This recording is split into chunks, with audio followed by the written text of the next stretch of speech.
वैसे guys I hope you are doing well. I am Veer, welcome to still और army. तो कैसे हो मेरे दोस्तों? मैं आशा करता हूँ शानदार तरीके से आप लोग अपनी लाइफ को एंजॉय कर रहे हो, अपनी सेहत, फैमिली और पाए का ध्यान काफी अच्छे से रख रहे हो। बड़ी शानदार, बहुत प्यारी और बहुत प्रैक्टिकल बात बोली गई है यहाँ पर। अगर रियलिटी में आप लोग इस बात को फॉलो करना स्टार्ट कर देंगे तो आप लोगों की जिंदगी के कई सारे दुख दर्द जो हैं वो दूर हो जाएंगे। बात बोली गई यहाँ पर कि tomorrow is too late, yesterday is over, now exactly the right moment, so start. यानी कि एक तरीके से आप लोग बोल सकते हैं कि अगर बात करें कि हम लोग कल के बारे में, तो कल आने वाला है, यानी कि अभी आया नहीं है। इसी के साथ में अगर बात करें यस्टरडे के बारे में, वो खत्म हो चुका है, वो अब आप लोगों के हाथ में है ही नहीं है। तो बिल्कुल सही टाइम जो है वो है ये मूवमेंट। यानी कि इस मूवमेंट को अगर आप लोगों ने जिंदगी में जीना स्टार्ट कर दिया ना प्रेजेंट टाइम पे, तो सारी चीजें आप लोगों के हिसाब से आप लोगों को चलती नजर आएगी। मैक्सिमम टाइम इंसान क्या है, पास्ट में कुछ गड़बड़ होगी उसमें जीता रहता है, बचा कुचा टाइम फ्यूचर के बारे में सोचने में निकाल देता है, प्रेजेंट टाइम को जो है वो यूज ही नहीं करता है। जबकि सबसे पावरफुल जो वेपन है आप लोगों के हाथ में वो है प्रेजेंट टाइम। रीजन क्या है इसका रीजन ये है कि देखिए प्रेजेंट टाइम पे आप लोग जो करेंगे ना, वो आप लोगों का पास्ट तो जैसा होगा वो चला जाएगा, पर लेकिन फ्यूचर अगर जो आप लोगों का आने वाला है वो अपने आप लोगों को सुधर जाएगा। यानी कि अगर आप लोग सोच रहे हैं फ्यूचर अच्छा कैसा होगा, तो प्रेजेंट में काम करना स्टार्ट कर दीजिए। अगर आप लोगों को लगता है फ्यूचर में आप लोगों को आंसर राइटिंग इंप्रूव करनी है, तो आज से ही लिखना स्टार्ट कीजिए ना। आप लोगों को लगता है प्रीलिम्स में आप लोग को अच्छे मार्क्स लेने आने हैं, आज से प्रैक्टिस करना स्टार्ट कीजिए ना। आप लोगों को लगता है करंट अफेयर तो नहीं छूटना चाहिए, तो अभी से उसको पढ़ना स्टार्ट कीजिए ना। एक बच्चा अभी ईपीएफओ का पेपर देकर आया, बोला लगभग सर 15 से 16 क्वेश्चन थे उसके अंदर में, और मैक्सिमम क्वेश्चन में अटेम्प्ट कर पाया। तो एक तरीके से अगर आप लोग रेगुलर सही तरीके से देखें करंट अफेयर को, क्या सोचते हैं कई सारे बच्चे कि यार ठीक है अभी नहीं, जब एग्जाम आएगा पास में 2-3 दिन पहले उठा के कुछ मैगजीन वगैरह पढ़ लेंगे और बस काम हो जाएगा। सबसे बड़ी गलती ही आप लोगों को देखने को मिलेगी। जब पेपर उठाकर देखोगे ना, उसमें हिस्ट्री, इकोनॉमी, पॉलिटी, इनके क्वेश्चन देखना, ज्योग्राफी, इनका बैकग्राउंड आप लोगों को मैक्सिमम हिस्ट्री देखने को मिलेगा, वो सॉरी करंट देखने को मिलेगा। किसी न किसी रीजन की वजह से वो करंट में होंगे, जिसलिए वो एग्जाम में पूछे गए हैं। तो करंट अगर आप लोग तैयार करके ढंग से जाते हैं, तो आप लोग करंट तैयार नहीं करते, पॉलिटी तैयार करते हैं, इकोनॉमी तैयार करते हैं, ज्योग्राफी तैयार करते हैं, नंबर ऑफ लोकेशन पूछी जाती है कई बार। तो ये छोटी छोटी चीजें लाइफ में अगर रियलिटी में चाहते हैं आप लोग अच्छे से एग्जाम में सिलेक्शन लेना, तो ये चीजें जरूर याद रखिएगा, ठीक है। इसी के साथ में काफी शानदार, काफी प्यारा और काफी इंटरेस्टिंग ये लेक्चर रहने वाला है, तो अच्छे से इसको एंजॉय कीजिएगा। 2 वीडियो होती है ये डेली आप लोगों के सामने। एक तो होती है नैनो मैगजीन शाम को 9 बजे, एक होता है द हिंदू न्यूज़पेपर सुबह 7 बजे। अगर ये 2 करंट अफेयर की वीडियो आप लोग कवर करके चल रहे हैं, तो मैं आप लोगों को गारंटी दे सकता हूं करंट अफेयर के मामले में तो आप लोगों को टक्कर नहीं दे पाएगा कोई, अगर ढंग से आप लोग इनको कवर कर रहे हैं और रिवीजन करके चल रहे हैं। एक और इंपॉर्टेंट बात, जो मैंने कल आप लोगों की जो वीडियो वी टॉक्स के ऊपर जो वीडियो आई थी, उनको मर्ज करके कल जो वीडियो मैंने डाली थी ये 4 बजे, तो वो वीडियो जिस किसी ने नहीं देखी है, जिसका बचा हुआ था अभी यहाँ पर द हिंदू और इसी के साथ में जो नैनो मैगजीन वाला पोर्शन, वो उसको कवर कर लेना डिटेल में। बिल्कुल वो सारी दोनों वीडियो मैंने मर्ज करके डाल दी, क्योंकि अलग अलग कोई मतलब नहीं बैठ रहा था। तो उस चैनल से अब इस चैनल पर आप लोगों को दोनों वीडियो दिख चुकी हैं, तो सारी चीजें आप लोगों के हाथ में, अच्छे से एंजॉय कीजिएगा। और इसी के साथ में सारी पीडीएफ मैंने टेलीग्राम पर प्रोवाइड करा दी है, फ्री ऑफ कॉस्ट है, इनको भी आप लोग जाकर एंजॉय कर सकते हैं। टेलीग्राम के ऊपर आप लोगों को सारी चीजें एक जगह इकट्ठे मिल जाती हैं। तो अगर वीडियो का नोटिफिकेशन भी आप लोगों के पास में नहीं आता है, जो कई सारे बच्चे बोलते हैं, तो टेलीग्राम जरूर ज्वाइन कर लीजिए। आप लोगों को तुरंत यहां पर सबसे पहले टेलीग्राम के ऊपर ही लिंक मिल जाता है, जब तक तो जो यूट्यूब के ऊपर भी वीडियो नहीं आती है, तो वहां पर प्रोसेसिंग के टाइम पर ही लिंक पहुंच जाता है, ठीक है। तो उसको आप लोग जरूर पार्ट बना लीजिए, ओके। शानदार क्वेश्चन के आंसर दिए गए थे सागर के द्वारा, तो ये काफी इंटरेस्टिंग थे जो मैंने आप लोगों से पूछे थे। कोस्टल एरिया के बारे में पूछा, तो यहां पर 9 आप लोगों को राज्य देखने को मिलेंगे। जैसे कि कोस्टल एरिया के बारे में जब हम लोग बात करते हैं, तो कोस्टल एरिया जब भी आता है तो हम लोग कोस्टल इकोनॉमी के बारे में बात करने लगते हैं कि एक पर्टिकुलर एरिया है। तो इस तरीके से टोटल मिलाकर 9 राज्य हमारी कंट्री में कोस्टल एरिया में। क्वेश्चन बन जाएगा, कंफ्यूज मत होना एग्जाम में, गुजरात, महाराष्ट्र, कर्नाटक, केरला, तमिलनाडु, आंध्र प्रदेश, उड़ीसा और वेस्ट बंगाल। तो टोटल 9 राज्य हैं कोस्टल एरिया में। तो ये इंपॉर्टेंट है, याद रखिए, क्वेश्चन कई बार एग्जाम में बन जाता है। दूसरी इंपॉर्टेंट जो यहां पर हमारी कंट्री के साथ में सबसे ज्यादा बाउंड्री टच किसकी करती है, तो बांग्लादेश की, फिर चाइना, फिर पाकिस्तान, फिर नेपाल, म्यांमार, भूटान, और सबसे कम करती है अफगानिस्तान की। इसीलिए हम चिंतित है कि कल को अगर यहां पर तालिबान राज करता है अफगानिस्तान के अंदर, तो हमारी कंट्री की सिक्योरिटी को भी उससे खतरा हो सकता है। इसीलिए हम लोग चिंतित हैं और इसलिए चाह रहे हैं कि तालिबान अगर आए भी तो वो डेमोक्रेटिकली इलेक्टेड गवर्नमेंट के साथ में आए, ना कि जिस तरीके से आजकल में तालिबान अपना दबदबा बना रहा है उस तरीके से। तो ये भी एक इंपॉर्टेंट न्यूज हो जाती है। नेक्स्ट अगर बात करें तो 32वें ओलंपिक अभी देखने को मिले जो कि टोक्यो के अंदर, वैसे 2021 में थे पर लेकिन ये यहां पर 2020 के ओलंपिक ही इनको बोला गया है, तो टोक्यो में यहां पर ये देखने को मिली। बाकी मैंने आप लोगों को बता ही दिया था जो क्वेश्चन आप लोगों से पूछा था। इसके साथ में बात करें तो उज्ज्वला जो योजना है ये प्राइम मिनिस्टर मोदी साहब के द्वारा लॉन्च की गई थी, और इंपॉर्टेंट बात यहां पर ये है, ये अभी काफी ज्यादा न्यूज में, तो कौन सी मिनिस्ट्री है इसको इंप्लीमेंट करने वाली, तो ministry of petroleum and natural gas. तो ये छोटी छोटी सी बातें थी जिनके ऊपर डायरेक्ट क्वेश्चन आप लोगों से एग्जाम में बन जाता है, तो हल्का हल्का सा आइडिया रखिएगा तो कोई कंफ्यूजन नहीं होगा। अब कुछ क्वेश्चन है जिनका आंसर मैं वीडियो के एंड में बताऊंगा, इनको आप लोग देखिए, फिर हम लोग अपने डिस्कशन के अंदर घुसेंगे। बात की जा रही है यहां पर फूड वेस्ट इंडेक्स रिपोर्ट के बारे में, किसके द्वारा ये प्रस्तुत की जाती है, वर्ल्ड फूड प्रोग्राम के द्वारा, फूड एंड एग्रीकल्चर ऑर्गेनाइजेशन के द्वारा, यूनाइटेड नेशन डेवलपमेंट प्रोग्राम के द्वारा, इंटरनेशनल लेबर ऑर्गेनाइजेशन के द्वारा। तो सही आंसर क्या है, आप लोगों को इसका सही आंसर बताना है, ठीक है। इसी के साथ में जो नेक्स्ट क्वेश्चन आप लोगों के सामने बात की जा रही है यहां पर डेनमार्क स्टेट के बारे में। डेनमार्क स्टेट जो है वो कहां पर लोकेटेड है, बोला जा रहा है डेनमार्क, इसलिए बोला जा रहा है डेनमार्क और आइलैंड के, ठीक है, बीच में। इसी के साथ में यहां पर आइसलैंड और यूनाइटेड किंगडम के बीच में, डेनमार्क और जर्मनी के बीच में, नीदरलैंड और डेनमार्क के बीच में। तो सही आंसर इसका क्या होगा, ABCFD, ये आप लोगों को बताना है। तो इंपॉर्टेंट क्वेश्चन है, अटेम्प्ट जरूर करिएगा। अच्छा, इस क्वेश्चन में थोड़ा सा चेंज कर लेना, यहां पर ये डेवलपमेंट लिखा हुआ है, यहां पर डेवलपमेंट की जगह इसको इन्वॉल्वमेंट कर लेना, ठीक है। ये जो क्वेश्चन है यहां पर इसमें डेवलपमेंट की जगह इन्वॉल्वमेंट कर लेना, यानी कि UNEP, ठीक है। तो ये देखना यहां पर आप लोग इसको बेसिकली मतलब समझ गए ना आप लोग, आंसर यही है, ठीक है। यहां पर ये स्टेटमेंट में थोड़ी सी गलत हो गई, तो यहां पर इसका आंसर चलिए यही है, ठीक है। तो इसके बारे में आइडिया रखिएगा। चलिए एक और क्वेश्चन पूछ लेते हैं यहां पर आप लोगों से। बात की जा रही है बायोकार्बन फंड इनिशिएटिव के बारे में। Biocarbon fund initiative for sustainable forest जो लैंडस्केप है, आप लोगों को बताना है किसके द्वारा मैनेज किया जाता है, Asian development bank, world bank, या फिर international monetary fund, united nation environment programme. तो इसका आंसर दीजिए, तो सारा वीडियो के एंड में फिर हम लोग समझेंगे इसके बारे में, तो हल्का सा आइडिया आप लोग रख सकते हैं, ठीक है। आइए अब आगे बढ़ते हैं। काफी इंपोर्टेंट डिस्कशन हम लोग यहां पर आज का करने वाले हैं। गेम के ऊपर काफी अच्छा फोकस दिया गया है आज के इस आर्टिकल में। पता नहीं मुझे क्यों लग रहा है आंसर राइटिंग में भी आप लोगों के लिए मेंस में क्वेश्चन पूछा जा सकता है, प्रीलिम्स के अंदर भी क्वेश्चन बन सकते हैं आप लोगों से, और आप लोगों से ऐसे क्वेश्चन यहां पर इंटरव्यू में पूछ लिए जाएंगे कि हमारी कंट्री में जो गेम्स की परफॉर्मेंस है वो इतनी अच्छी क्यों नहीं है जितनी होनी चाहिए, जितनी हमारी कंट्री की पॉपुलेशन है। तो इस तरीके से आप लोग अंडरस्टैंड कर सकते हैं, ठीक है। तो समझेंगे यहां पर एक एक कर ये वाला आर्टिकल कोविड-19 के बारे में बात कर रहे हैं, कोविड-19 को लेकर जो जो चीजें भी चल रही हैं, तो ये वाला आर्टिकल उसी से रिलेटेड है यहां पर, ठीक है। तो इसके बारे में हम लोग समझेंगे। इसी के साथ में अगर बात की जाए तो यहां पर ये वाला आर्टिकल भी कोविड-19 के बारे में, तो कुछ चीजें ऐसी हैं जो कॉमन है जिनके बारे में हम लोग समझ लेंगे यहां पर इस पर्टिकुलर आर्टिकल के अंदर में। ये वाला आर्टिकल एजुकेशन के बारे में है, ठीक है, और इसी के साथ में यहां पर जब इस वाले आर्टिकल के अंदर जाएंगे आप लोगों को ये भी एजुकेशन के बारे में ही आप लोगों को देखने को मिलेगा, ठीक है। तो इन दोनों आर्टिकल के साथ में कुछ और इंटरेस्ट, सॉरी ये वाला तो खेल के बारे में, सॉरी ये वाला और ये वाला खेल के बारे में, तो इनको मैं कंबाइन करके डिस्कस करूंगा। इस वाले आर्टिकल को एजुकेशन के हिसाब से हम लोग देखेंगे, कुछ और इंटरेस्टिंग बातें आप लोगों को बताऊंगा बेसिकली, ठीक है। जैसे नहीं अभी यहां पर क्या क्या चीजें चल रही है तो समझेंगे, और यहां पर स्कूल और एजुकेशन दोनों के बारे में बात की जा रही है, यानी कि कई सारे आर्टिकल में कई सारी चीजें कॉमन देखने को मिलेगी।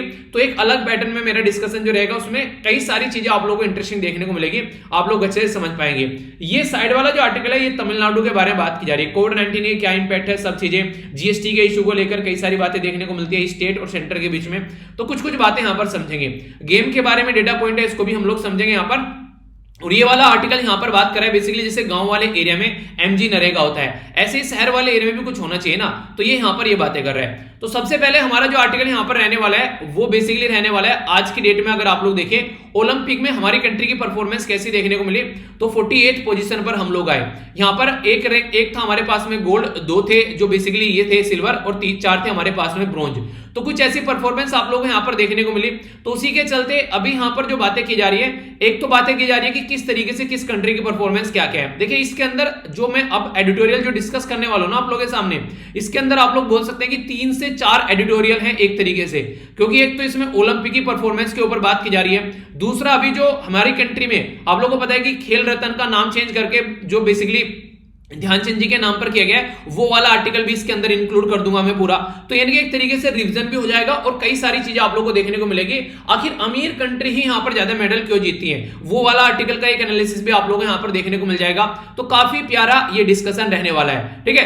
आइए सारा डिटेल में समझते हैं एक एक कर। पहले हम लोग समझ लेते हैं इस आर्टिकल के बारे में, फिर एक्स्ट्रा इन्फॉर्मेशन बताऊंगा जिससे कई सारे आर्टिकल इकट्ठे आप लोग कवर हो जाएंगे। यानी कि अगर कल कुछ लिखने के लिए आता है आप लोगों से, इंटरव्यू में कोई क्वेश्चन पूछता है आप लोगों से, प्रीलिम्स के अंदर कोई क्वेश्चन आता है तो इससे बाहर नहीं जाने वाला है। इस तरीके से चीजों को कवर करते हैं थोड़ा, ठीक है। सबसे पहले तो आप लोगों को पता है हमारी कंट्री में काफी बड़ी घोषणा की गई खेल रत्न को लेकर। ये जो इंपॉर्टेंट अनाउंस किया गया प्राइम मिनिस्टर मोदी साहब के द्वारा, तो उसमें क्या बोला गया इनके द्वारा, इसमें बोला गया कि ओलंपिक में खेल में जो हमारे भारतीयों का शानदार परफॉर्मेंस रही बेटे और बेटियों का, खासकर हॉकी के फील्ड में, तो उसी को ध्यान में रखते हुए मेजर ध्यानचंद जी के नाम पर अभी हमारी कंट्री में एक अवार्ड का नाम चेंज किया गया, खेल रत्न अवार्ड। तो खेल रत्न अवार्ड का जो नाम चेंज कर हमारी कंट्री में क्या कर दिया गया, मेजर ध्यानचंद खेल रत्न अवार्ड कर दिया गया।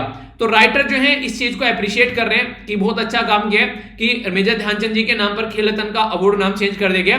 पर लेकिन इंपॉर्टेंट बात यहां पर यह है, इससे पहले आपको एक और अच्छा काम करना चाहिए था, मेजर ध्यानचंद जी को यहां पर आप लोगों को भारत रत्न देना चाहिए था। क्योंकि अगर आज की डेट में आप लोग बात करें भारत रत्न के बारे में, तो सचिन तेंदुलकर जी को भारत रत्न दिया जा चुका है। वो अच्छी बात है, वो भारत रत्न कहलाने लायक भी है, ऐसी कोई बात नहीं है, उनको भारत रत्न मिलना चाहिए था, वो अच्छी बात है। पर लेकिन उनसे पहले कम से कम यहां पर ध्यानचंद जी को भारत रत्न मिलना चाहिए था, ये यहां पर बोला गया है। इसके बारे में समझेंगे, यहां पर कुछ और बातें आप लोगों को जानने को मिलेगी, माइंड में क्लैरिटी आएगी।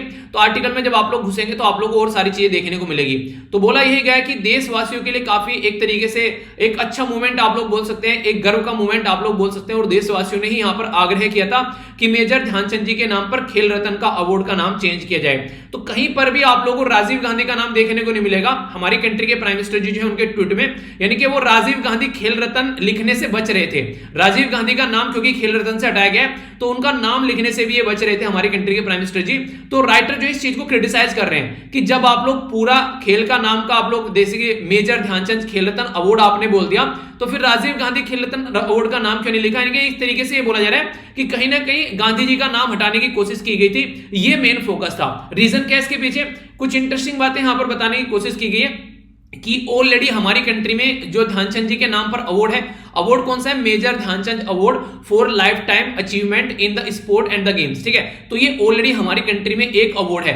अब एक और पर्सन के नाम पर एक और अवार्ड का नाम देने से ज्यादा बेटर था कि आप लोग उनको भारत रत्न दे देते, वो ज्यादा बेटर तरीका होता। चलिए फिर भी अगर आप लोगों ने यहां पर अवार्ड का नाम दे ही दिया है, अब यहां पर इनके नाम पर 2 अवार्ड हो गए, ठीक है। और दोनों अवार्ड कहां दिए जा रहे हैं, ये अगस्त 29 के हमारे देश में इंपॉर्टेंट क्वेश्चन है, थोड़ा ध्यान रखिएगा।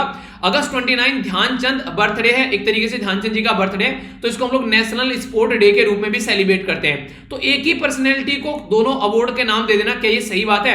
ऑलरेडी आप लोग देखते हैं कि दूसरे पर्सनैलिटी के नाम लिए जा सकते हैं, जैसे कि मिल्खा सिंह जी के नाम पर आप लोग दूसरा अवार्ड रख सकते हैं। जैसे मेजर ध्यानचंद जो अवार्ड है उनका नाम चेंज करके अब आप लोग यहां पर बेसिकली मिल्खा सिंह जी के नाम पर जो life time achievement sport in the game के फील्ड में आप लोग इस अवार्ड का नाम यहां पर चेंज कर सकते हैं। और यहां पर जो ध्यानचंद जी के नाम पर खेल रत्न हो गया, ये अच्छी बात है। अब भारत रत्न आप लोग उनको दे सकते हैं। यानी कि कहने का मतलब यह है कि ऑलरेडी हमारी कंट्री में और भी कई सारे प्लेयर हैं, अलग अलग प्लेयर के नाम से अगर इस तरीके से हम लोग चीजों को लेकर चलेंगे तो और ज्यादा जागरूकता लोगों के अंदर फैलेगी। पर लेकिन ये जो डिसीजन लिया गया है, ये डिसीजन मैक्सिमम आप लोगों को देखने को मिलेगा पॉलिटिकली मोटिवेटेड डिसीजन है, राइटर का ये मानना है। मतलब क्या कहने का मतलब ये कि जैसे कि उत्तर प्रदेश के इलेक्शन आ रहे हैं अभी, उसको ध्यान में रखते हुए चीजों को यहाँ पर इंप्लीमेंट किया जा रहा है। क्योंकि अभी यहाँ पर जो ध्यानचंद जी है वो इलाहाबाद से निकल कर आते थे, तो उस चीज को ध्यान में रखते हुए बात की जा रही है। और कहीं ना कहीं ये चीजें अगर इतना ही न्यूट्रल इनको रहना था, तो ये बोला गया हमारी कंट्री के प्राइम मिनिस्टर साहब को कम से कम इसके अंदर वर्ड यूज करना चाहिए था, खेल रत्न के अंदर इनको राजीव गांधी खेल रत्न। तो कहीं पर भी इन्होंने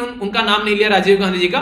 तो इसके चलते राइटर जो है वो थोड़ा सा अटपटा फील कर रहे हैं, कह रहे हैं कि ये सही तरीका नहीं है इस तरीके से कि एक ही पर्सनैलिटी के नाम पर आप लोगों ने क्या किया, नाम रख दिया यहाँ पर खेल का। चलो अच्छी बात है। इसी के साथ में कुछ और बातें ये बोली जा रही है कि जिस तरीके से आज के डेट में आप लोग देखते हैं हमारे देश में अभी स्टेडियम का नाम चेंज करके प्राइम मिनिस्टर मोदी जी के नाम पर स्टेडियम का नाम रख दिया। अभी कल को कोई दूसरी गवर्नमेंट आएगी, वो क्या करेगी, फिर इनका नाम चेंज करेगी यहाँ पर। तो क्यों ना हम लोग पर्सनैलिटी के बेस पर ही नाम रखने स्टार्ट कर दें। हम लोग पॉलिटिशियन के नाम पर कोई नाम ही ना रखें। हम लोग जैसे खेल के फील्ड में तो खेल के बारे में बात करें, ठीक है। बिजनेस के फील्ड में है कुछ हम लोग कर रहे हैं तो बिजनेसमैन का नाम यहां पर देखने को मिले। अलग अलग गेम के बारे में लेकर चले तो अलग अलग खिलाड़ी हैं अच्छे से अच्छे, उनके नाम पर हम लोग कुछ करें। तो इस तरीके से अगर चीजों को करें तो ज्यादा बेटर रहेगा, या फिर जो हम लोग ये कर रहे हैं ये ज्यादा बेटर रहेगा। तो इसमें आप लोगों की क्या राय है, आप लोग अपनी राय बता सकते हैं। तो राइटर का बेसिकली मानना है यहां पर यह कि एक तो आप लोगों ने खेल रत्न का नाम चेंज कर दिया, अब सही है। दूसरा भारत रत्न दीजिए यहां पर, जो कि बहुत ज्यादा जरूरी भी है यहां पर, और इसकी रिक्वायरमेंट भी है क्योंकि बहुत शानदार प्लेयर जो ध्यानचंद जी, तो उनको भारत रत्न मिलना चाहिए। वो भारत के रत्न है तो उनको ये अवार्ड मिलना चाहिए। और जो दूसरा अवार्ड यहां पर जो इनके नाम पर था उसका नाम चेंज करके अवार्ड का आप लोगों को मिल्खा सिंह जी, जिनको फ्लाइंग सिख के नाम से भी हम लोग जानते हैं, उनको ट्रिब्यूट देने के लिए। अब एक ही पर्सन के नाम पर 2 अवार्ड अच्छे नहीं लगते, ये अवार्ड उनके नाम पर कर देना चाहिए। तो इसमें आप लोगों की क्या राय है, आप लोग अपनी राय बता सकते हैं। आगे यहां पर इनके द्वारा यह बोला गया कि जरा जरा से यहां पर ये चूक गए, यहां पर 1/10 जो सेकंड से, ये 1960 के ओलंपिक में रोम के अंदर में 400 मीटर में फाइनल से, ठीक है, तो यहां पर इनका ब्रोंज जो है वो मिस हो गया, यानी कि 4th पोजीशन पर थे यहां पर। जैसे अभी आप लोग देखें हॉकी में हम लोग 4th पोजीशन पर आ गए वुमेन में, ठीक है, गोल्फ में हम लोग 4th पोजीशन पर आ गए, तो ऐसे ही यहां पर भी हम लोग 4th पोजीशन पर थे। नीरज चोपड़ा के द्वारा अपना जो गोल्ड था वो एक तरीके से ट्रिब्यूट दिया गया मिल्खा सिंह जी के नाम पर कि हाँ वो अपना डेडिकेट करना चाहते हैं। तो ये काफी एक इंपॉर्टेंट आप लोग बोल सकते हैं यहां पर, कम से कम एक ऐसी पर्सनैलिटी को कि जिसको एक तरीके से जो गोल्ड जीतने वाले भी ट्रिब्यूट दे रहे हैं, तो कम से कम आपको भी उनको ट्रिब्यूट देना चाहिए। ये पॉइंट याद रख लेना, 87.58 यहां पर ये मीटर इनके द्वारा टोक्यो के अंदर जो भाला फेंका गया, तो ये भी एक पॉइंट आप लोग याद रख सकते हैं। अब बोला गया 2011 में आप लोगों ने सचिन तेंदुलकर जी को भारत रत्न बेसिकली अवार्ड दिया, ठीक है, तो कंफर्म किया गया। तो अब तक का आप लोग देखते हैं काफी लंबा समय हो गया, ठीक है, तो एक तरीके से अगर देखें हम लोग आगे चीजों को लेकर चल सकते थे ना, इनको और अच्छे से लेकर, यानी कि आप लोगों ने सचिन तेंदुलकर जी को भारत रत्न देने के लिए जो भारत रत्न का क्राइटेरिया था वो चेंज किया, क्योंकि 2011 तक कोई भी स्पोर्ट पर्सन को भारत रत्न नहीं दिया गया था। तो सबसे पहले अगर कोई भारत रत्न का हकदार था तो वो थे मेजर ध्यानचंद, सचिन तेंदुलकर जी से भी पहले। ये यहां पर बोलने की कोशिश की जा रही है। 11 में सचिन तेंदुलकर जी को भारत रत्न मिला, ये 2013 में मिला है, ठीक है, तो यहां पर ये बेसिकली याद रखेगा। तो ये इसके 2013 में तो रिटायर हुए थे ना, ये भारत रत्न किस ईयर में मिला है, कंफ्यूजन हो गया थोड़ा सा, एक सेकंड, भारत रत्न बताइए, चलिए एक बार आप लोग देख लेना है, थोड़ा सा फैक्चुअल है, सर 13 कब मिला है, 13-14 में मिला है ना सर, आई थिंक, अगर मैं गलत नहीं हूं तो शायद 13-14 में, शायद आई थिंक 14 में शायद भारत रत्न मिला है, ठीक है, तो इसको आप लोग जाकर एक बार चेक कर लेना और नीचे कमेंट बॉक्स में बताना। और सबसे लेटेस्ट भारत रत्न किसको मिला है ये भी आप लोग बताएं, क्योंकि भारत रत्न अवार्ड जो है वो काफी ज्यादा न्यूज में भी है। रिसेंटली अभी अरविंद केजरीवाल साहब के द्वारा बोला गया था डॉक्टर्स को भारत रत्न मिलना चाहिए, तो कई सारी ऐसी बातें देखने को यहाँ पर मिल रही है। तो मेजर ध्यानचंद जी को भारत रत्न मिलना चाहिए, ये एक तरीके से इंडिया के ही आइकन नहीं है, इंटरनेशनल लेवल पर भी इनको रिकॉग्नाइज किया जाता है। आप लोगों ने अगर थोड़ा सा इनके बारे में पढ़ा होगा तो इनको हॉकी के जादूगर बोला जाता था। उसका रीजन क्या था, उसका रीजन ये था इनकी शानदार परफॉर्मेंस। आप लोग देखें 1928 में, 1932 में और 1936 में जो गोल्ड दिलाया गया, एक तरीके से आप लोग बोल सकते हैं पूरी टीम के जो गोल्ड मिला वो ध्यानचंद जी के द्वारा ही वो गोल्ड दिलाया गया। और इंटरेस्टिंग चीजें बताएं आप लोगों को, ये देखने को मिलेगा अगर पढ़ेंगे इनके बारे में, इनकी हॉकी को तोड़कर देखा गया कि उसके अंदर कोई चुंबक तो नहीं है, उसमें कोई गोंद तो नहीं लगाया कि गेंद चिपक जाती है फिर छूटती नहीं है, पर लेकिन ये क्या थी प्रैक्टिस। ये रेल ट्रैक के ऊपर प्रैक्टिस क्या करते थे, आप लोग सोचिए बैलेंस करना बॉल को कितना ज्यादा टफ होता होगा, तो उस टाइम पर इनके द्वारा एक शानदार परफॉर्मेंस दी गई। तो एक तरीके से ये इंसान के द्वारा अपनी मेहनत का नतीजा था कि गेंद जो थी वो चिपक जाती थी इनकी हॉकी के ऊपर। तो ये कंडीशन आप लोग यहां पर देख सकते हैं। तो इस तरीके से एक ऐसी पर्सनैलिटी के द्वारा जिसके द्वारा इतनी शानदार परफॉर्मेंस यहां पर देखने को मिले, तो यहां पर कहीं ना कहीं रिकॉग्नाइज करना तो बनता है। और एक तरीके से तीनों के तीनों गोल्ड जो थे आप लोग बोल सकते हैं इन्हीं के द्वारा यहां पर दिलाए गए। एक बार मैच चल रहा था ओलंपिक के अंदर, तो ये काफी टाइम हो गया, लगभग आधे घंटे करीब, ये कोई गोल नहीं कर पाए। तो लोगों ने पूछा कि भाई साहब क्या हो गया, गोल को नहीं कर पा रहे हो, तो इन्होंने बोला कुछ ना कुछ तो गड़बड़ है। गड़बड़ क्या थी, गड़बड़ ये थी कि जहां पर गोल पोस्ट था इन्होंने बोला कि उसको जाकर चेक करो, ये सही नहीं है। उन्होंने बोला यार ये इंटरनेशनल मैच है, ऐसे कैसे हो सकता है, इसमें कोई गड़बड़ हो सकती है। तो इतना कॉन्फिडेंस था इस बंदे को कि एक तरीके से इन्होंने ये बोल दिया देख कर कि भाई साहब आप लोगों का पैमाना गलत है, और चेक किया तो उस पैमाने में गलती पाई गई, यानी कि उसमें कम था, बेसिकली ज्यादा होना चाहिए था, वो पैमाना गलत था वहां पर जो गोल पोस्ट का। तो ऐसी ऐसी चीजें देखने को मिलती है, तो इसको कहते हैं प्रैक्टिस। जब इंसान ये छोटी छोटी चीजें भी पकड़ने लगे ना, इसका मतलब यह कि उसने कई सारी रातें कई सारे दिन गवाए हैं अपने उस पर्टिकुलर प्रैक्टिस के पीछे। वो शानदार पर्सनैलिटी थे ध्यानचंद जी, तो इसलिए यहां पर इनको भारत रत्न मिलना ही मिलना चाहिए। इलाहाबाद में जो आज के में उत्तर प्रदेश है वहां से निकल कर आते थे, और 3 दिसंबर 1979 में ये हमारे बीच से चले गए। न्यू दिल्ली एम्स में इनके द्वारा आखिरी सांसें ली गई 29 अगस्त। इसीलिए आज के दिन में हम लोग क्या करते हैं, हम लोग सेलिब्रेट करते हैं यहाँ पर नेशनल जो स्पोर्ट्स डे के रूप में, ठीक है। ये इनको द विजार्ड और द मैजिशियन भी बोला जाता था, क्योंकि जो एक तरीके से जो गेंद थी ना वो चिपक जाती थी इनकी हॉकी के ऊपर। तो ये चीजें आप लोग यहाँ पर देख सकते हैं। अभी अगर बात करें यहाँ पर जो यहाँ पर मेजर ध्यानचंद खेल रत्न जो अवार्ड है, इसके बारे में अगर बात करें तो याद रखिएगा 25 लाख रुपीस यहाँ पर दिए जाते हैं, और हाईएस्ट स्पोर्ट कैटेगरी का अवार्ड है हमारे देश के अंदर में।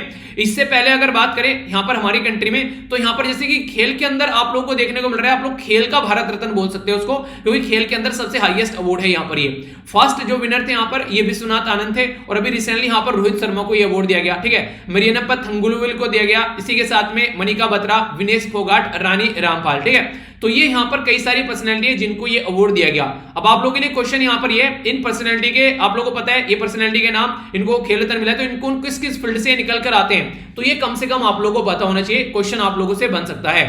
एक और रीजन है, मैंने यहां पर क्यों बोला क्वेश्चन बन सकता है, विनेश फोगाट का नाम आप लोगों ने सुना होगा, सस्पेंड कर दिया गया है रेसलिंग फेडरेशन ऑफ इंडिया के द्वारा इनको, विनेश फोगाट को। तो इसकी वजह से भी यहां पर ये न्यूज में, जबकि इनको हाईएस्ट खेल रत्न अवार्ड मिला हुआ है, ठीक है। तो ये जानेगा आप लोग यहां पर इस तरीके से, देखिए कहीं से कहीं का क्वेश्चन कहीं पर जाकर पूछ लेते हैं, तो कंफ्यूजन आप लोगों के माइंड में नहीं होना चाहिए। तो ये इसके बारे में बेसिक इंफॉर्मेशन कि हाँ ये किस तरीके से क्या क्या बातें की जा रही है, तो ये तो आप लोग याद रखिएगा। बाकी अब थोड़ी सी बातें मैं आप लोगों से यहां पर करता हूं, पर्टिकुलर गेम से रिलेटेड जो बात की जा रही है कि अभी फिलहाल अगर ऑल ओवर वर्ल्ड में आप लोग देखिए, जो ओलंपिक के बारे में बात करें तो एक एनालिसिस किया गया कि ओलंपिक में मेडल कौन कौन जीत कर लेकर आ रहा है, हमारे देश में इतने अच्छे लेवल पर हम लोग मेडल क्यों नहीं जीत पा रहे हैं। तो सबसे बड़ा कई सारी बातें देखने को मिली, तो 4 क्राइटेरिया तो यहां पर इनके द्वारा बोला गया। क्या पॉपुलेशन आप लोग कंपेयर कर सकते हैं, जिसकी ज्यादा पॉपुलेशन है वो ज्यादा मेडल जीतेगा, तो ऐसा तो कुछ नहीं है। जो आप लोग जापान देख सकते हैं, यूएसए देख सकते हैं, ग्रेट ब्रिटेन देख सकते हैं, तो पॉपुलेशन का तो कोई भी प्रोपोर्शनल रिलेशन नहीं है मेडल के साथ में कि पॉपुलेशन ज्यादा होगी तो मेडल ज्यादा आएगा। आप लोग अपनी कंट्री की देख लीजिए, वर्ल्ड में सेकंड मोस्ट पॉपुलेशन और 48वें नंबर पर हमें, तो पॉपुलेशन ज्यादा होने का कोई मतलब नहीं है कि आप लोगों के पास में ज्यादा अवार्ड होंगे। दूसरी बात, इकोनॉमी का साइज ये मैटर करता है, जी हां इकोनॉमी का साइज कुछ हद तक मैटर आप लोगों को देखने को मिलेगा। जिस कंट्री की इकोनॉमी शानदार है, जैसे यूएसए हो गया, चाइना हो गया, जापान हो गया, ग्रेट ब्रिटेन हो गया, उनकी परफॉर्मेंस अच्छी देखने को मिल रही है। इसका मतलब यह कि जब आप लोग की जीडीपी अगर अच्छी होगी तो इसका मतलब ढांचागत विकास अच्छा होगा, वहां पर लोगों का इनकम लेवल अगर अच्छा रहेगा तो ये भी कहीं ना कहीं चीजों को कनेक्ट करता है। यानी कि कहने का मतलब यह कि अगर बात करें हम लोग इन चीजों के बारे में, तो ये कहीं ना कहीं चीजें एक तरीके से आप लोग कंपेयर कर सकते हैं, ठीक है। लिटिल एक आप लोग कोरिलेशन देखने को मिलेगा, अगर ह्यूमन डेवलपमेंट इंडेक्स भी अच्छा है इंसान का, तो वहां पर भी आप लोगों को चीजें देखने को मिलेगी। यानी कहने का मतलब यह है कि वैसे अगर आप लोग मोटे मोटे तौर पर परफॉर्मेंस निकालो, जिस कंट्री में जो इकोनॉमी अच्छी है, ढांचागत उसका डेवलपमेंट अच्छा है, इनकम कंट्री की अच्छी है, एक तरीके से डेवलप इकोनॉमी के अंदर आती है, उसकी परफॉर्मेंस आप लोगों को शानदार देखने को मिलेगी, क्योंकि सारी फैसिलिटी वहां पर देखने को मिलती है। पर लेकिन फिर भी कुछ कंट्री ऐसी है जैसे कि कीनिया, इथियोपिया, यूक्रेन, इनके द्वारा भी यहां पर एक्सेप्शन परफॉर्मेंस यहां पर दी गई, तो एक अच्छी बात आप लोग बोल सकते हैं। यानी कि कहने का मतलब मोटे मोटे तौर पर हम लोग चेक कर सकते हैं कि परफॉर्मेंस अच्छी रहती है अगर इकोनॉमी आप लोग की अच्छी है, वरना ऐसा बिल्कुल कोई हार्ड एंड फास्ट रूल नहीं है कि हाँ ऐसा कुछ देखने को मिलेगा। यानी कि हमारी कंट्री की जिस तरीके से परफॉर्मेंस है उसको हम लोग काफी अच्छे से बढ़ा सकते हैं, तो उसी के बारे में यहां पर बात की जा रही है। टोक्यो ओलंपिक के अंदर टॉप 10 कंट्री जो थी उनके पास में 54 मेडल थे, 54% सारे मेडल जो थे 10 कंट्री के पास में थे। उन्हें कहते हैं कि आधे में राम और आधे में गाम, यानी कि आधे में तो अकेला एक पर्सन और आधे में बच गई सारी दुनिया। तो इस तरीके से आप लोग यहां पर इसको समझिएगा, यानी कि जो टॉप कंट्री है जिनके यहां पर ह्यूमन डेवलपमेंट इंडेक्स अच्छा है, नेशनल की परफॉर्मेंस आप लोगों को देखने को मिलेगी अच्छी, कहीं ना कहीं उनकी पॉपुलेशन के साथ में कोई कनेक्शन नहीं है कि ज्यादा पॉपुलेशन है तो ज्यादा मेडल आएंगे, इसका कोई भी दूर दूर तक कोई रिलेशन नहीं है। अगर बात करें यूएसए, चाइना और जापान जो है ये टॉप 3 कंट्री आप लोग देखते हैं मेडल टैली के अंदर अब फिलहाल देखने को मिली। चाइना था वैसे टॉप पर लास्ट डे जो है वो यूएसए बाजी मारकर यहां पर चला गया। अगर 1992 से लेकर 2021 तक का अगर आप लोग बात करते हैं, ठीक है, आप लोग देखिएगा कि जो अपर मिडिल इनकम कंट्री है उनके द्वारा कितने मेडल जीते गए, हाई इनकम कंट्री के द्वारा कितने मेडल जीते गए और लोअर मिडिल इनकम कंट्री के द्वारा कितने मेडल जीते गए। यानी कि जिनकी इनकम अच्छी है 65% मेडल तो 1992 से लेकर 2021 तक का उनके द्वारा जीते गए। जिनका इनकम लेवल थोड़ा सा पहले वाले से कम है उनके द्वारा 27 और लोअर मिडिल इनकम के द्वारा 37, ठीक है। तो ये यहां पर परफॉर्मेंस देखने को मिल रही है। हमारी कंट्री की अगर बात करें यहां पर 1992 से लेकर 2021 तक का, तो इंडिया जो है वो 55वें नंबर पर है, 93 कंट्री एक तरीके से यहां पर देखने को मिला। इंडिया स्टैंड 55 अमंग 93 जो कंट्री है उनके बीच में, तो 55वें नंबर पर है हम लोग। यानी कि एक तरीके से आप लोग बोल सकते हैं कि इस तरीके से हम लोग को परफॉर्मेंस जैसी हमारी आज के डेट में देखने को मिल रही है वो अप टू द मार्क नहीं है, इसमें हम लोग को काम करना पड़ेगा।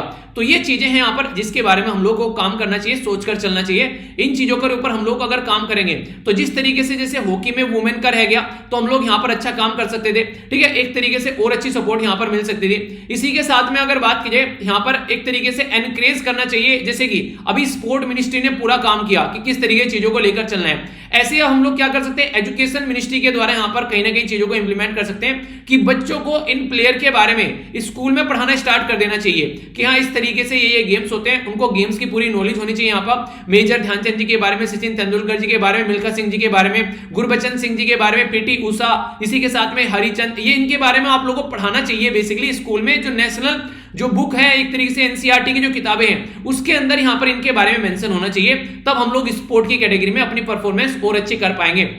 आज की डेट में भी बहुत सारे बच्चे ये नहीं है ये इस तरीके से परफॉर्मेंस उनकी देखने को मिले। मैं पक्का बोलता हूं अगर आप लोग बच्चों को स्टार्टिंग में ही यहां पर इन सब चीजों के बारे में बता के चलेंगे ना तो किसी ने किसी का जरूर टारगेट बनेगा कि यार आगे चल के इस गेम में मुझे ओलंपिक में गोल्ड लेकर आना है। तो इस तरीके से स्टार्टिंग से ही अगर उनके मन में कुछ ऐसी भावनाएं हम लोग डालकर चलेंगे तो ये एक अच्छा तरीका आप लोग यहां पर बोल सकते हैं। तो इस आर्टिकल के अंदर कई सारे आर्टिकल समाहित थे, यहां पर आप लोग बोल सकते हैं 3 से 4 आर्टिकल अलग अलग जो मैंने कवर किए थे, ये सारी चीजें देखने को मिलेगी। थोड़ी सी बातें और बता देता हूं, यहां पर वेन्यू था टोक्यो के अंदर, थीम थी moving forward worlds we share, तो ये थीम थी ओलंपिक की। फ्लैग बियरर जो थे यहां पर ये मैरी कॉम थे और मनप्रीत सिंह, और फ्लैग बियरर जो क्लोजिंग सेरेमनी है, ये ओपनिंग में क्लोजिंग में थे यहां पर बजरंग पूनिया। इंडिया के बारे में बात करें तो कॉम्पिटिटर थे यहां पर लगभग 124, 18 स्पोर्ट में हम लोग खेले, 48वीं पोजीशन थी, टोटल मेडल 7 थे। तो ये इसके ऊपर एक शॉर्ट वीडियो भी डाली थी। तो ये बेसिकली इंपॉर्टेंट क्वेश्चन आप लोगों का यहां से भी निकल कर आ सकता है, फिर ये मत बोलना क्वेश्चन कहां से आ गया। तो भाई साहब यहां से आ गया तो क्रिकेट के जो गेम के फील्ड में आप लोगों के सामने सारी चीजें, और क्रिकेट को ओलंपिक का पार्ट बनाने की बात कब की जा रही है, ये मैंने कल ही आप लोगों को नैनो में पढ़ाया, अब तक भूले तो नहीं हो ना, अब तक याद रखिएगा 2028 में ये यूएसए के अंदर गेम होने वाले हैं, उसमें क्रिकेट को ओलंपिक का पार्ट बनाने की बात की जा रही है। एक इंपॉर्टेंट क्वेश्चन आप लोगों को बताना है, क्या क्रिकेट जो है इससे पहले ओलंपिक का पार्ट रहा है, अगर हां तो कब रहा है, ये आप लोगों को बताना है, ठीक है। तो ये कुछ इंपॉर्टेंट बातें हैं जो मैंने आप लोगों को बताई है। ये सारे क्वेश्चन जो भी पूछता हूं, ये दोनों वीडियो में से किसी न किसी वीडियो में मैं आप लोगों को पढ़ा चुका होता हूं, तो एक तरीके से रिवीजन कराने का आप लोगों का ये तरीका होता है, जिसके बारे में आप लोग आइडिया रख सकते हैं, ठीक है। तो कोई कंफ्यूजन नहीं होना चाहिए, डिटेल में हम लोगों ने डिस्कस किया। अब नेक्स्ट आर्टिकल की ओर चलेंगे, तो ये एक नहीं था, ये कम से कम 2 या 3 आर्टिकल, 3 या 4 आर्टिकल बोल सकते हैं, जो अब तक का मैंने डिस्कस किए सारी चीजें, वो एक ही वीडियो के अंदर आप लोगों की डाल दी, ताकि क्वेश्चन बन जाए तो कंफ्यूजन में आप लोग न आए, ठीक है। आगे चलते हैं। आगे बात की जा रही है सेफ स्कूल के बारे में और इसी के साथ में एजुकेशन के बारे में। तो यहां पर देखिए, वैसे तो आप लोग सब जानते हैं कोविड-19 के चलते क्या क्या चीजें चल रही हैं कि हाँ एजुकेशन को कैसे हम लोग को इंप्रूव करना है, तो वो सारी चीजें तो आप लोगों को पता ही है कि हाँ हैंड सैनिटाइजर लेकर चलना है, सारा जो भी बिल्डिंग है उनको सैनिटाइज करना है, लाइब्रेरी को सैनिटाइज करना है, टीचर को कम से कम जो स्कूल के जो स्टाफ है उनको वैक्सीनेट करना है, कोई बस जो ड्राइवर है यहाँ पर जो बच्चों को लेकर जाएगा उसको हॉस्टल में रह रहे हैं, तो वो सारी चीजें आप लोग जानते हैं, कॉमन चीजें हैं। मैं आप लोग कुछ एक्स्ट्रा चीजें बताने वाला हूं यहाँ पर, जो कि नॉर्मली आर्टिकल के अंदर नहीं है, और वो सारी बातें आप लोगों को देखने को मिलेगी। हमारी कंट्री में अभी समग्र शिक्षा जो अभियान है, एक तरीके से समग्र शिक्षा जो स्कीम है, उसका सेकंड वर्जन अभी लॉन्च किया गया। ये यहाँ पर 2021 तक का चीजें थी इसकी, अब इसको 25-26 तक का इसको यहाँ पर इंप्लीमेंट करने की बात की जा रही है, जिसकी वजह से ये न्यूज में है। तो इसको समझने की कोशिश करेंगे। सबसे पहले तो आप लोग क्वेश्चन ये बताइए, अगर मैं आप लोगों से पूछूं कि एजुकेशन जो है उसको सस्टेनेबल डेवलपमेंट गोल के अंदर कौन से गोल में एजुकेशन को रखा गया है, बहुत बार बता चुका हूं, अब तो आप लोगों के लिए याद हो जानी चाहिए। अब इसके बारे में मैं आप लोगों से बात करने वाला हूं। बेसिकली यहां पर अब तक हमारी कंट्री में एजुकेशन सिस्टम कुछ ऐसा देखने को मिलेगा, यहां पर एलिमेंट्री है, उसके बाद में यहां पर सेकेंडरी है और फिर हायर देखने को मिलेगा। इससे पहले प्री प्राइमरी आप लोग यहां पर बोल सकते हैं। तो यहां पर जो एज है यहां पर 6 साल से पहले प्री प्राइमरी हो गया, फिर इसके बाद में आप लोगों का एलिमेंट्री हो गया, जिसमें प्राइमरी और अपर प्राइमरी आता है, ठीक है, जिसको आप लोग देखते हैं। ये जो प्राइमरी और अपर प्राइमरी है 6 से लेकर 14 साल तक का, इसी के लिए हमारी कंट्री में फंडामेंटल राइट है, इसी को आप लोग फंडामेंटल राइट की कैटेगरी में रखते हैं, जो कि 86 कॉन्स्टिट्यूशन अमेंडमेंट किया गया था संविधान के अंदर में 2002 में। उसी के चलते हमारी कंट्री में आर्टिकल कौन सा था, याद है आप लोगों को? आर्टिकल 21A के अंदर हम लोगों ने फंडामेंटल राइट बना दिया बेसिकली बच्चों के लिए, तो वो यहां से निकल कर आता है। ये सीनियर सेकेंडरी हो गया और ये हायर एजुकेशन हो गया। सीनियर सेकेंडरी रहता है कि 8वीं से 10वीं, इसी के साथ में फिर यहां पर 11वीं से 12वीं, ये सीनियर सेकेंडरी और सीनियर सेकेंडरी। अब आप लोग समझ पाएंगे इस आर्टिकल के बारे में जो मैं आप लोगों से डिस्कस करने वाला हूं। ये बात करें समग्र शिक्षा के बारे में। समग्र शिक्षा आखिर क्या क्या चीजें यहां पर देखने को मिलेगी और क्यों ये न्यूज में, इसको समझते हैं। हमारी कंट्री में एजुकेशन सिस्टम को अपग्रेड करने की कोशिश की जा रही है। एक सस्टेनेबल डेवलपमेंट गोल भी है एजुकेशन को लेकर, और नेशनल एजुकेशन पॉलिसी पे भी देखने को मिली। तो सबसे पहले तो सस्टेनेबल डेवलपमेंट गोल कौन सा है वो है गोल 4, जो कि एजुकेशन के बारे में बात करता है कि क्वालिटी ऑफ एजुकेशन हम लोग को इंप्रूव करनी है। तो सस्टेनेबल डेवलपमेंट गोल 4 आप लोगों को देखने को मिलेगा। दूसरा, अगर एजुकेशन पॉलिसी के बारे में बात करें तो नेशनल एजुकेशन पॉलिसी हमारी कंट्री में पहले जो लाई गई थी वो लाई गई थी 1968 के अंदर में, दूसरी लाई गई थी 1986 के अंदर में, और तीसरी अभी लाई गई है यहां पर 2020 के अंदर में। तो ये इस तरीके से आप लोगों को नेशनल एजुकेशन पॉलिसी देखने को मिलेगी। नेशनल एजुकेशन पॉलिसी का मतलब क्या होता है कि इस तरीके से एजुकेशन को इंप्रूव करके चलना कॉम्प्रिहेंसिव तरीके से। अभी जो नई एजुकेशन पॉलिसी आई है 2020 वाली, उसने ये बोला है कम से कम 6% आप लोगों को खर्च करना चाहिए एजुकेशन के ऊपर, तब जाकर आप लोग एजुकेशन का ढांचागत विकास कर पाओगे, तब जाकर आप लोग सस्टेनेबल डेवलपमेंट गोल में एजुकेशन को सही लेवल पर लेकर जा पाओगे। तो ये काफी इंपॉर्टेंट यहां पर हो जाती है। अभी समग्र शिक्षा जो स्कीम है, अगर कोई आप लोगों से ये पूछने लगे कि कहां से कहां तक का है, अगर इंटीग्रेटेड स्कीम है यहां पर ये कवर कर रही है प्री स्कूल से लेकर क्लास 12 तक का, यानी कि प्री स्कूल से लेकर क्लास 12 तक का ये आप लोग को यहां पर कवर करती हुई नजर आएगी ये स्कीम। पहला तो क्वेश्चन ये बन सकता है। दूसरा एम क्या है यहां पर, एक तरीके से इंक्लूसिव, यानी कि सबको साथ में लेना, इक्विटेबल, सबको बराबर तरीके से, अफोर्डेबल, जबकि एक ही नहीं लोगों के पास में पैसा नहीं है तो उसके ऐसा नहीं कि उसको एजुकेशन नहीं मिलनी चाहिए, भले ही आप लोग कितनी सस्ती रखो पर एजुकेशन आप लोग बेसिकली लोगों को प्रोवाइड जरूर करो। अगर आप लोग फ्री नहीं प्रोवाइड करा सकते तो देखिए फ्री शब्द आप लोगों को लिखा हुआ नॉर्मली नहीं मिलेगा, क्योंकि अगर फ्री कर देंगे तो ये माना जाता है कि टैक्स पेयर की मनी जो है वो बर्बाद होगी, क्योंकि टैक्स पेयर मनी पेयर है तो फ्री में कहीं ना कहीं लोग उसको सीरियस लेना भी एक तरीके से सीरियस भी नहीं ले पाते हैं, ये माना जाता है। अगर कुछ ना कुछ चार्ज उसका रखा जाएगा तो इंसान क्या करता है, उसको ढंग से चीजों को यूटिलाइज कर पाएगा। जैसे पानी है, पानी कितना ज्यादा बर्बाद किया है, कितना ज्यादा पोल्यूट कर चुके हैं, एयर को देख लिए कितना ज्यादा पोल्यूट कर चुके हैं। सोचिए अगर इस तरीके से प्रॉपर आप लोग इसका प्राइस रखिए, एक तो बोतल आप लोग घर से भर कर आए, उसमें आप लोग एक बार को क्या करेंगे, उसमें आप लोग हाथ धुल लेंगे, उसमें आप लोग मुंह धुल लेंगे, थोड़ा बहुत पानी बचेगा फेंक भी देंगे। सोचिए आप लोग खुद पैसों की आप लोगों ने लगभग 20 से 30 रुपए की कोई पानी की बोतल खरीदी है, उसका एक एक बूंद भी आप लोग ढंग से पियोगे। तो इसलिए कई बार क्या रहता है, अफोर्डेबल वर्ड हमेशा आप लोग को देखने को मिलता है। अनाज के बारे में बात कर ले, उसमें बोला जाता है कि एक्सेसिबल होना चाहिए, अवेलेबल होना चाहिए और अफोर्डेबल होना चाहिए, तो वहां पर भी अफोर्डेबल बोला जाता है। इसलिए 1 रुपए किलोग्राम के हिसाब से, 3 रुपए किलोग्राम के हिसाब से वहां पर बेसिकली दाल चावल गेहूं दिए जा रहे हैं, क्योंकि कम से कम ये ना लगे फ्री में बढ़ रहा है, फ्री में वरना फिर लोग क्या करते हैं उसकी इज्जत नहीं करते हैं। तो कम से कम कुछ तो प्राइस दिया जा रहा है और उसको फिर दूसरा यूटिलाइज किया जा सकता है दूसरे लोगों को और सिस्टम प्रोवाइड कराने के लिए। तो इसलिए बोला जाता है कि इंक्लूसिव होनी चाहिए, इक्विटेबल होना चाहिए और अफोर्डेबल होनी चाहिए, कम से कम कि हर एक बच्चा जो है वो एजुकेशन यहां पर ले सके, ये चीजें लेकर चलनी पड़ेगी। और ये इसका काम है बेसिकली समग्र शिक्षा स्कीम के अंदर।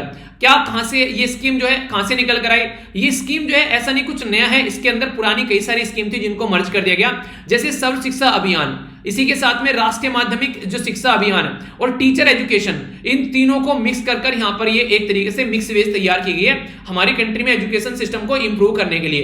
तो ये इंपॉर्टेंट पॉइंट है जिसके बारे में आप लोग आइडिया रखिएगा जरूर। इससे रिलेटेड आप लोग क्वेश्चन बन सकते हैं कि एजुकेशन सिस्टम को किस तरीके से हम लोग इंप्रूव कर रहे हैं, तो यहां से हम लोग एजुकेशन सिस्टम को इंप्रूव कर रहे हैं। अभी आप लोगों को मैंने नेशनल एजुकेशन पॉलिसी के बारे में बताया, तो नेशनल एजुकेशन पॉलिसी जो है उसको इंप्लीमेंट जो किया जा रहा है अभी सेंट्रल गवर्नमेंट के द्वारा इसको लेकर आया गया। इसीलिए आप लोगों से पूछे कि कहां पर इसको रखा गया, शेड्यूल के अंदर, संविधान के अंदर, तो इसको याद रखिएगा, इसको बेसिकली 7वें शेड्यूल के अंदर यहां पर कॉन्करेंट लिस्ट में रखा गया है। कॉन्करेंट लिस्ट यानी कि 3 लिस्ट होती है, एक को बोलते हैं सेंट्रल लिस्ट, दूसरे को स्टेट और तीसरे को कॉन्करेंट लिस्ट। सेंट्रल लिस्ट में जो भी मुद्दा है जैसे कि डिफेंस हो गया, कम्युनिकेशन हो गया, सेंटर उसके ऊपर लॉ बनाता है। स्टेट लिस्ट के अंदर जैसे कि अभी आप लोगों से बात करूं हेल्थ के बारे में, एग्रीकल्चर के बारे में, तो स्टेट के हाथ में पावर रहती है। कॉन्करेंट लिस्ट में अभी आप लोगों को देखने को मिलेगा जैसे एजुकेशन मैंने बोल दी, तो सेंटर और स्टेट दोनों मिलकर इसके ऊपर काम कर सकते हैं। पहले ये स्टेट लिस्ट के अंडर हुआ करती थी एजुकेशन, पर 1942 में कॉन्स्टिट्यूशन अमेंडमेंट किया गया, संविधान संशोधन किया गया। यहां पर याद रखिएगा 1942 में नहीं, 42nd कॉन्स्टिट्यूशन अमेंडमेंट किया गया 1976 में। ठीक है, कई बार मैं इसको उल्टा बोल देता हूं, यानी कि 42nd कॉन्स्टिट्यूशन अमेंडमेंट किया गया 1976 में। तो एजुकेशन को यहां से हटाकर स्टेट लिस्ट से इसको कॉन्करेंट लिस्ट के अंदर डाला गया, तब से यहां पर सेंट्रल स्टेट दोनों मिलकर काम करते हैं। कई बार एग्रीकल्चर को भी अभी ये बोला था कि स्टेट लिस्ट से हटाकर कॉन्करेंट लिस्ट के अंदर डाल देना चाहिए ताकि सेंट्रल और स्टेट मिलकर काम कर सके। ये भी कई सारे मुद्दे यहां पर आप लोगों को देखने को मिलते हैं। हेल्थ के बारे में ये बोला जा रहा है, जैसे आज के डेट में हेल्थ को बोले ना, हेल्थ को की स्टेट लिस्ट से हटाकर कॉन्करेंट लिस्ट में डाल देना चाहिए ताकि सेंट्रल स्टेट का कोई और महामारी है उसमें काम कर सके। तो ये कई सारे मुद्दे हैं जो कंटिन्यूअसली न्यूज में चलते रहते हैं, तो आप लोग के माइंड में इसको लेकर कोई कंफ्यूजन नहीं होना चाहिए। अभी बात करें तो ये इंप्लीमेंट की जा रही है सेंट्रल स्पॉन्सर्ड स्कीम, यानी कि सारा खर्चा जो है वो सेंट्रल गवर्नमेंट ने उठाएगी, जो यहाँ पर सेंट्रल स्टेट दोनों मिलकर काम करेंगे। क्योंकि अभी मैंने आप लोगों को बताया ये कॉन्करेंट लिस्ट में आती है तो दोनों का काम करेगा, तो 60% पैसा जो है वो सेंटर देगा और 40% पैसा जो है वो राज्य से निकल कर आएगा। तो ये दोनों मिलकर इसको इंप्लीमेंट करेंगे। तो ये लॉन्च किसके द्वारा की गई, मिनिस्ट्री ऑफ एजुकेशन के द्वारा 2018 में इसको लॉन्च किया गया ताकि एजुकेशन सिस्टम को हमारी कंट्री में इंप्रूव किया जा सके। तो समग्र शिक्षा जो स्कीम 2.0 है यहाँ पर ये डायरेक्ट बेनिफिट ट्रांसफर एक तरीके से इंक्लूड करती है राइट टू एजुकेशन, जिसके चलते टेक्स्ट बुक्स, यूनिफॉर्म और ट्रांसपोर्ट अलाउंस है वो लोगों को प्रोवाइड कराया जाता है। क्योंकि इसके चलते देखिए कई सारे लोग जो है ना इन चीजों को अफोर्ड नहीं कर पाते हैं। मैंने अभी आप लोगों को बताया भी था, अभी कई सारे ऐसे भी मेल आ रहे हैं, एक बच्चे के द्वारा मेल किया गया कि उसके पेरेंट्स जो है उसकी दोनों पेरेंट्स की डेथ हो चुकी है। ठीक है, आज की डेट में वो अपने मतलब एक तरीके से जो दादा दादी नाना नानी उनके पास में रह रहे हैं, तो उसकी वजह से दिक्कतें देखने को मिल रही है कि घर की कंडीशन ज्यादा अच्छी नहीं है। तो उन्होंने बोला कि सर किताबें मुझे प्रोवाइड करा दो। ठीक है, तो इसके चलते यार देखो इस तरीके की कंडीशन है, लोगों के पास में सिचुएशन काफी ज्यादा खराब आप लोग कई बार देखने को मिल जाती है इस तरीके से, ठीक है।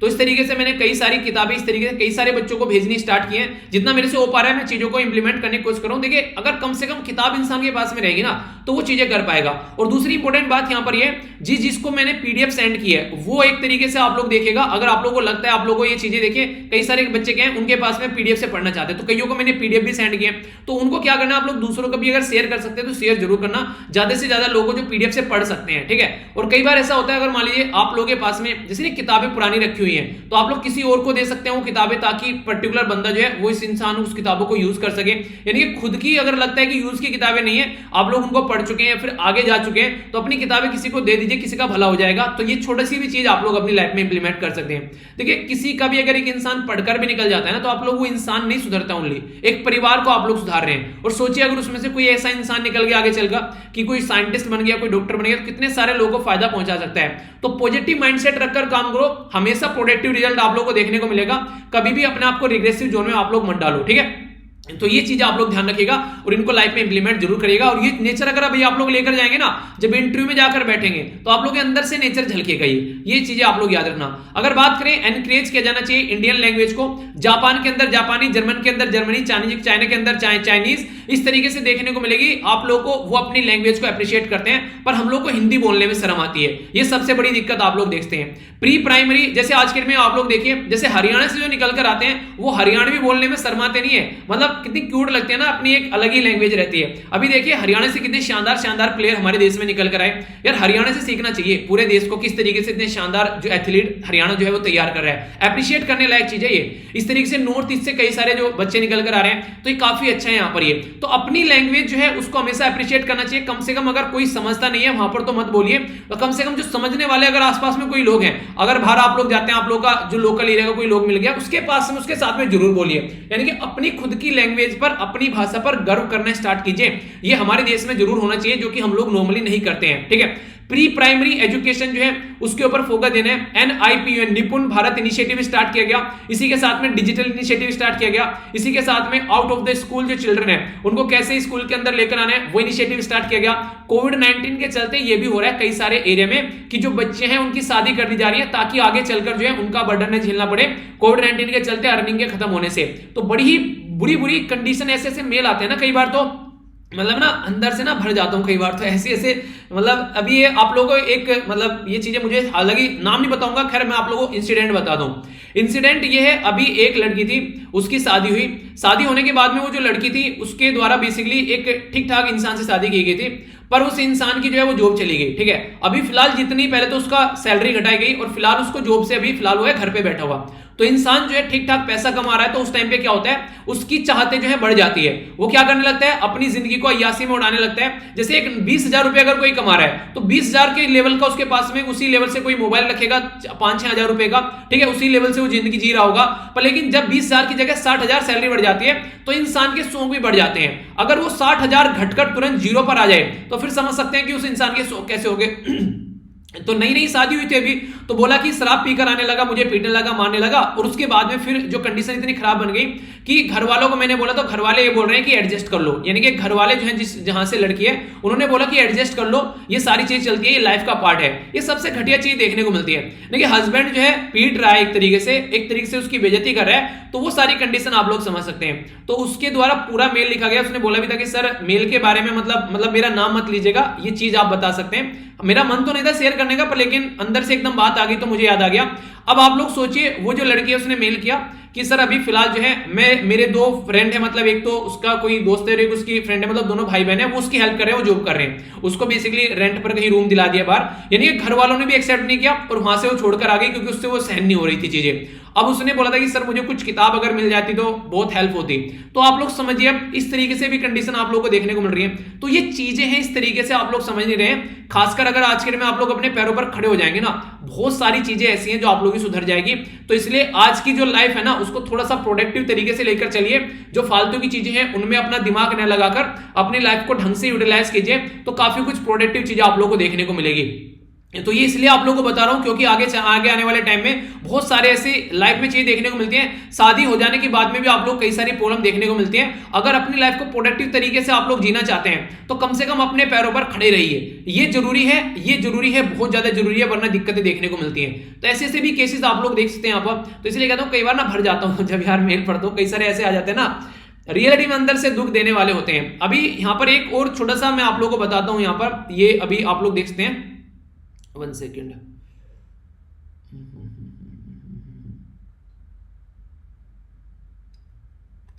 अभी यहां पर ये देखिए, यहां पर एक और मेल आया मुझे। यहां पर ये कल इनके द्वारा 2 बार सेंड किया गया। अभी जिस तरीके से बोला जा रहा है इनके द्वारा, ये अपना गुस्सा अलग तरीके से दिखा रहे हैं। अभी यहां पर क्या हुए, इनके जो भाई साहब थे वो शहीद हो गए। अभी यहां पर जो अभी एक जो गांव खरकरी है यहां पर हिसार के अंदर में, तो सुरेंद्र उफ जो दिल्लू फौजी, तो ये जम्मू में कश्मीर में जो दुश्मनों से लड़ते हुए शहीद हो गए। तो कंडीशन क्या है आज की डेट में, देखिए यहां पर इनके द्वारा कुछ बातें बोली गई हैं कि नीरज चोपड़ा को इतना कुछ यहां पर बेसिकली एक मेडल जीत कर लेकर आए गोल्ड, तो उनको इतना कुछ मिल गया जिसकी कुछ हद नहीं है। ठीक है, अब यहां पर इस इंसान ने जो है अपनी एक तरीके से जान गंवा दी, देश के लिए शहीद हो गया। अब यहां पर क्या होगा, क्या रिकॉग्नाइज किया जाएगा, कितना ज्यादा लोग याद रखेंगे, क्या चीजें चलने वाली है। तो ये भी एक काफी बड़ा डिफरेंस देखने को मिलता है। तो इसके चलते भी यहां पर आप लोग समझ सकते हैं कहीं ना कहीं जो हमारी कंट्री के आर्मी के जो जवान है, मुझे लगता है कि उनको सबसे ऊपर रखना चाहिए। ठीक है, उसके बाद में फिर हमारी कंट्री के जो प्लेयर है दूसरे नंबर पर उनको रखना चाहिए। ठीक है, तो इस तरीके से यहां पर कहीं ना कहीं देखने को मिलता है, क्योंकि वो इंसान जो है यहां पर मेडल लाया, मेहनत की, चलो सही है, अपनी जिंदगी के लिए एक तरीके से कहीं ना कहीं अपनी जिंदगी जो है वो सेट हो गई एक तरीके से। पर लेकिन इस इंसान ने अपनी जान दे दी एक तरीके से देश के लिए, दूसरों के लिए, आप लोग समझ सकते हैं, अपने देश को रक्षा के लिए। तो इनको सबसे ऊपर रखना चाहिए। मतलब ये मेरा भी पर्सनल मानना है। अगर मैं पर्सनली बोलूं, कहीं ना कहीं आप लोग बोल सकते हैं कि अगर कोई भी जवान अगर शहीद होता है, तो चाहे वो किसी भी एरिया में काम क्यों ना कर रहा हो, जैसे कोई मान लीजिए कोई टीचर है, कोई डॉक्टर है, कोई वकील है, कोई भी अगर गवर्नमेंट जॉब में किसी भी एरिया में कोई काम कर रहा है, अगर उसकी सैलरी से 100 रुपए भी कट जाएं और उस परिवार को मिल जाएं, तो उस परिवार की जिंदगी संभल जाएगी। तो कम से कम इतना कर सकते हैं कि हर एक फील्ड में कोई भी काम अगर गवर्नमेंट जॉब के अंदर कर रहा है, तो अगर कोई हमारा देश का भाई जो शहीद होता है तो उसके लिए हम लोग काम कर सकते हैं। मतलब अंदर से चीज आती है यार, ये निकल के रियलिटी में आप लोग देखिए, अपनी जान को हथेली पर लेकर जब बॉर्डर पर जाता है कोई इंसान, तो किस तरीके से जिंदगी वहां पर चलती है। तो ये कुछ बातें हैं जिसके बारे में आप लोग देख सकते हैं। बाकी अपनी राय क्या है, आप लोग अपनी राय बताइएगा। ये मेरी पर्सनल राय है, किसी को बुरी लगी हो तो उसके लिए सॉरी तहे दिल से, किसी को हर्ट पहुंचाने का मेरा कोई पर्पज नहीं था। पर हाँ, आप लोग समझ सकते हैं कि कुछ यहाँ पर कुछ ना कुछ तो चीजें उस तरीके से होनी चाहिए। मैं ये नहीं कह रहा हूँ कि नीरज चोपड़ा को जो दिया जा रहा है वो गलत है, गलत कुछ नहीं है, पर लेकिन हाँ यहाँ पर भी आप लोग कुछ ना कुछ करना चाहिए, इस तरीके से मैं बोल रहा हूँ। आप लोगों की राय क्या है बताइएगा जरूर। आगे चलते हैं। कोरोना वायरस से कंसर्न को लेकर कई सारी बातें की जा रही है, कुछ इंपोर्टेंट मुद्दे मैं आप लोगों से डिस्कस करूंगा। बात की जा रही है इंडिया के बारे में, तो हमारी कंट्री में INSACOG, इसको याद रखिएगा, इसको बोलते हैं Indian SARS-CoV-2 consortium on genomic. तो यहां पर बेसिकली ये जो यहां पर इनसेकोग जो है बेसिकली यहां पर ये एक multi laboratory multi agency pan India network है, जो कि ये देखता है कि SARS-CoV-2 severe acute respiratory syndrome कोविड-19 2, ये जो वायरस है यहां पर ये वायरस का नाम है, कोविड-19 बीमारी का नाम है, याद रखना, कंफ्यूज मत हो जाना। ठीक है, चलिए कंफ्यूज तो होते हैं वैसे आप लोग। एड्स और यहां पर अगर बात करें, जैसे आप लोगों को दे यहां पर एक तरीके से कोरोना वायरस हो गया, ठीक है, इसी तरीके से यहां पर कोविड-19 हो गया, एक तरीके से SARS-CoV-2 हो गया, इसमें कंफ्यूजन हो जाता है। एड्स और HIV में डिफरेंस कई बार आप लोगों को देखने को मिलेगा। तो एड्स बीमारी का नाम है, HIV बीमारी का नाम है, बताइए चलिए। हालांकि कोई ज्यादा नहीं है, हाँ फिर भी कंफ्यूजन न रहे इसलिए पूछ रहा हूं। ठीक है, आगे बात करें तो जो जीनोमिक जो भी नए जैसे नहीं एक परिवार में से कई सारे जो कई तरीके के जो सिस्टम क्रिएट हो रहे हैं, आप लोग यहां पर देखते हैं, जैसे अलग अलग तरीके, अल्फा हो गया, बीटा हो गया, गामा हो गया, डेल्टा हो गया, कप्पा हो गया, ये सारे अलग अलग तरीके से निकल कर आ रहे हैं यहाँ पर ये। तो SARS-CoV-2 के द्वारा WHO के द्वारा इनका नाम देना स्टार्ट कर देगा। SARS-CoV-2 का जो नेचर चेंज हो रहा है, तो उसी नेचर को चेक करने के लिए यहाँ पर सर्विलेंस किया जाता है कि कैसे ट्रांसमिशन हो रहा है, कैसे इवोल्यूशन हो रहा है नेशनल इंटरनेशनल लेवल पर, उसको चेक करके फिर उसका सॉल्यूशन निकालने की कोशिश की जाती है। जैसे इंडिया के अंदर उसको स्टार्टिंग में इंडियन वेरिएंट बोला गया, तो यहां पर इसको बेसिकली वेरिएंट ऑफ कंसर्न बोला, क्योंकि वेरिएंट ऑफ कंसर्न बोलने की कैटेगरी क्या थी, ट्रांसमिशन काफी ज्यादा इंक्रीज हो रहा था, एसोसिएटेड हो रहा था, मोर सीवियर एक तरीके से जो डिजीज हो रही थी, इसी के साथ में बच निकलना एक तरीके से डायग्नोसिस टेस्ट के चलते वो एक तरीके से कई बार लगता है कि मुश्किल हो जाता है। तो इस तरीके से B1617 जो था उसको यहां पर रखा गया इस कैटेगरी में। ठीक है, तो B1 जिसे देखते हैं B16171, ठीक है। एक तो ये आ गया B16171 कप्पा। तो ये दोनों जो डेल्टा और कप्पा थे ये इंडिया से निकल कर आए, तो स्टार्टिंग में इनको इंडियन वेरिएंट बोला गया, बाकी आगे चलकर नाम रखा गया।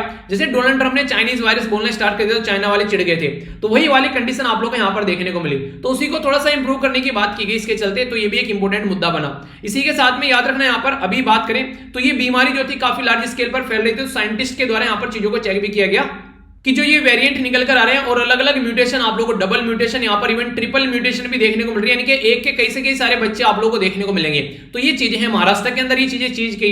तो इस तरीके से रीजन और मल्टीपल ज्योग्राफी के अंदर अलग अलग वेरिएंट निकलकर सामने आए। तो अब जो प्रेजेंट वैक्सीन थी, कई बार तो ये बोला गया ये काम नहीं करेगी, फिर बोला गया कई सारे, देखिए अब इंटरेस्टिंग चीज पता है क्या है, कई सारे बोले कि जॉनसन एंड जॉनसन का एक डोज आ गया है, एक डोज लगवाओ और काम खत्म कर लो, यानी कि अब तक हम लोग दो दो ठुकवा कर आ रहे हैं तो आने वालों के लिए एक अच्छी अपॉर्चुनिटी है, उसको एक ही लगवाना पड़ेगा। तो कई सारे तो ये बोले ये क्या, हमने तो दो दो लगाए, सबको दो दो लगाओ, ये तो जाती है ऐसे ऐसे भी जोक देखने को मिले। जो सिंगल है, जिसकी शादी नहीं हुई है उसको सिंगल डोज वाला लगाओ, जिसकी शादी हो चुकी है उसको डबल डोज वाला लगाओ। तो ऐसी ऐसी भी चीजें देखने को मिल रही है। तो एक हालांकि जोक है, पर अपनी जगह यह है कि कई सारे देश ये भी बोल रहे हैं कि तीसरा भी लगाना चाहिए बूस्टर डोज, तो उसके चलते भी बातें निकल कर आ रही है। तो अभी कुछ कंफर्मेशन नहीं चल रहा है कि क्या क्या चीजें हैं, बस हाँ ये है कि जो जो अवेलेबल है उसको यूज कर लो, एक तरीके से ये बातें बोल सकते हो। तो ऑलरेडी यहां पर स्टडी करना स्टार्ट कर दिया है, कंटिन्यूटी कैसे आके लेकर चल सकते हैं, कैसे इफेक्टिवली इनको रख सकते हैं। तो हेल्थ के चलते वो सारी चीजें हम लोग को देखनी पड़ेगी, तो अलर्ट रहना पड़ेगा। इंपॉर्टेंट डिफेंस जो यूज कर रहे हैं, हैंड सैनिटाइजर, डिस्टेंस, वो सारी चीजें, कोई मैजिक पिल नहीं है सोल्यूशन निकालने के लिए। आप लोगों को जो बेसिकली चीजों पर ढंग से चलना पड़ेगा, और जो भी अथॉरिटी यहां पर इस फील्ड में काम कर रही है उनको भी, उन्हें कहते हैं कि एडी और चोटी के जोर लगाने पड़ेंगे, तब चीजें सुधरेंगी। क्योंकि अलग अलग एरिया में अलग अलग वेरिएंट आप लोगों को देखने को मिल रहे हैं जो कि खतरनाक प्रॉब्लम क्रिएट कर रहे हैं। तो ये था इसके बारे में, जिसके बारे में आप लोग आइडिया रख सकते हैं, कोई कंफ्यूजन नहीं होना चाहिए, ठीक है। आगे चलते हैं। अब यहां पर न्यूज एनालिस्ट वाले पोर्शन के ऊपर यहां पर नजर डाल लेते हैं। तो क्या क्या बातें की जा रही है यहां पर। सबसे पहले तो अभी एक काफी दुखद घटना यहां पर देखने को मिली हिमाचल प्रदेश के अंदर यार, ऐसी ऐसी चीज आप लोग देखिए, ठीक है। गाड़ी जो थी वो यहां पर बेसिकली खाई के अंदर यहां पर चली गई, जिसके चलते 10 लोगों की जान चली गई और 60 अब तक भी मिसिंग है। पूरी बस भरी हुई होगी, समझिए आप लोग की कितनी बुरी कंडीशन यहां पर देखने को मिली। तो ये काफी बुरी बात आप लोग बोल सकते हैं। मराठा के अंदर बेसिकली बात की जा रही है अभी यहां पर जो अमेंडमेंट लाया गया हमारी कंट्री में, तो 127 जो अमेंडमेंट बिल की बात की जा रही है, जिसके चलते हमारी कंट्री में देखिए रिजर्वेशन जो है ना, अभी इकोनॉमिकल और वीकर सेक्शन के लिए रिजर्वेशन दिया जा रहा है। इसी तरीके से अभी यहां पर एक और रिजर्वेशन बिल आया जिसको 122nd अमेंडमेंट बोला गया, 2008 में आया था। तो उसमें क्या था, पहले प्रेसिडेंट के हाथ में पावर दे दी गई थी सुप्रीम कोर्ट के डिसीजन के द्वारा कि जो यहां पर सोशली और एजुकेशनली वीकर सेक्शन जो है उसको ओबीसी के अंदर अगर लिस्ट में लेकर आना है तो प्रेसिडेंट डिसाइड करेगा गवर्नर के साथ में डिस्कस कर। अब उसको चेंज कर दिया गया, अब ये बोला गया कि यहां पर गवर्नर ही डिसाइड करेगा, क्योंकि हो सकता है कि आप लोगों ने देखा होगा उत्तर प्रदेश के अंदर आप लोग ओबीसी में, हरियाणा के अंदर आप लोग ओबीसी में, पर लेकिन सेंट्रल गवर्नमेंट के अंदर आप लोग ओबीसी में नहीं होंगे। तो इस तरीके से स्टेट गवर्नमेंट के हाथ में पावर होती है। तो आर्टिकल 15 और आर्टिकल 16 जो है यहां पर ये पावर देते हैं बेसिकली स्टेट गवर्नमेंट को, तो फिर से उसको रीइंस्टेट करने की बात की जा रही है, उसकी वजह से यहां पर ये न्यूज में है। तो इसके बारे में आइडिया रखेगा। अभी यहां पर बात की जा रही है कि बैक चैनल टॉक चल रही थी यहां पर, जब बालाकोट स्ट्राइक की गई उस टाइम पर भी पाकिस्तान के साथ में, तो यहां पर कुछ ऐसी बातें सामने निकल कर आ रही है। यानी कि एक तरीके से बोला जा रहा है कि उस टाइम पर भी हमारे कनेक्शन जो थे वो पाकिस्तान के साथ में बने हुए थे। तो यहां पर अगर बात करें, ये IC-814 हाईजैक जो थे यहां पर, ये डिप्लोमेटिक फेलियर था जो कि अजीत डोभाल साहब के द्वारा बोला गया। ISI एक तरीके से जो नेशनल सिक्योरिटी एडवाइजर है उनके द्वारा, जो ISI के द्वारा क्लेम किया गया, एक तरीके से बोला गया कि नॉट रेस्पॉन्सिबल पुलवामा अटैक के लिए, तो फिर भी बालाकोट स्ट्राइक किया गया। तो कई सारी ऐसी बातें निकाल कर लेके जा रही है, जैसे कुलभूषण जाधव जी के बारे में बोला गया कि ये एसिड्स थे ना कि ऑफिसर थे, ठीक है। तो बोला गया कि एक एसिड्स थे नॉट एन ऑफिसर, तो एक तरीके से उनको एक तरीके से didn't have training in the intelligence, ठीक है। तो कई सारी ऐसी किताबों के अंदर कई सारी कोई किताब निकल कर आते हैं, कंट्रोवर्शियल चीजें बन जाती है।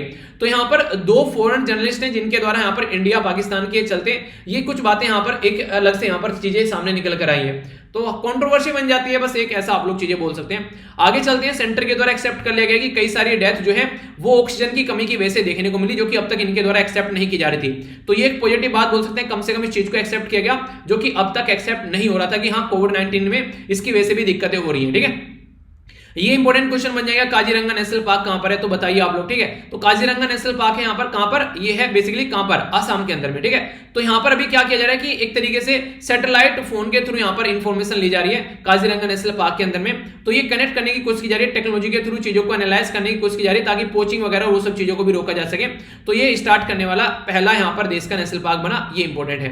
गवर्नमेंट स्कूल के चलते बोला जा रहा है कि वर्ल्ड क्लास ढांचागत विकास होना चाहिए, तभी चीज सुधरेंगी। तो उसी के चलते देखते हैं कितना वर्ल्ड क्लास ढांचागत विकास देखने को मिलता है। वैसे नॉर्मली अगर बोला जाए तो खासकर अगर दिल्ली के अंदर जो स्कूल है उनके अंदर काफी इंप्रूवमेंट आया पिछले कुछ टाइम में, ठीक है। ऐसा ही देश के अंदर होना चाहिए। उत्तर प्रदेश के अंदर 600 के करीब जो विलेज है वो आज के डेट में डूबे हुए हैं, जो बोला गया था कि स्मार्ट सिटी में सबसे टॉप पर चल रहा है। तो इसके चलते काफी ज्यादा क्रिटिसिज्म भी देखने को मिल रहा है कि ये स्मार्ट सिटी अगर बोली जाए तो एक तरीके से स्मार्ट उसके अंदर तो क्या क्या चीजें देखने को मिल रही है। हालांकि बाढ़ कई सारे एरिया में, पर लेकिन ये चीजें सही नहीं है, थोड़ा सा इसके ऊपर काम करना चाहिए। जस्टिस रोहिंगटन निर्मन जो है वो रिटायर हो रहे हैं। तो अगर बात करें यहाँ पर जो सेक्शन 66A तो था जो इंफॉर्मेशन टेक्नोलॉजी एक्ट का, तो यहाँ पर श्रेयस अंगल वर्सेस जस्टिस जो नरीमन का केस था यहाँ पर, जिनके द्वारा बोला गया था कि इसको नल एंड वॉइड करार दे दिया जाए, क्योंकि आर्टिकल 19 का ये हनन कर रहा था फ्रीडम के बारे में। जब आप लोग बात करिए तो ये इनके द्वारा जजमेंट दिया गया। तो एक इंपॉर्टेंट पर्सनैलिटी थे, तो ये जज थे, इनके बारे में याद रखिएगा। पर्सन स्पेसिफिक न्यूज अगर आप लोगों से पूछ ली जाए तो।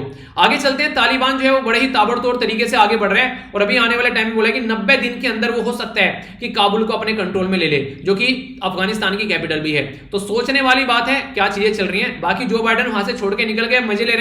ये डेमोक्रेटिक समिट और इन सब चीजों के बारे में बात करें, समिट फॉर डेमोक्रेसी ये वर्चुअली यहां पर ये 9 से लेकर 10 दिसंबर तक देखने को मिलेगी।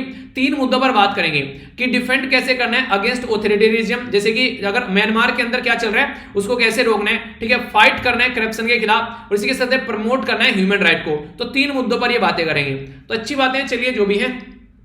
एक और अच्छी बात आप लोग यहां पर बोल सकते हैं, यहां पर अभी क्या किया गया वर्ल्ड रैंकिंग के अंदर अगर बात करें तो वर्ल्ड एथलीट की अगर रैंकिंग के बारे में बात करें तो नीरज चोपड़ा जी जो है वो 10th पोजीशन, टॉप 10 के अंदर यहां पर इसकी पोजीशन देखने को मिलेगी, ठीक है।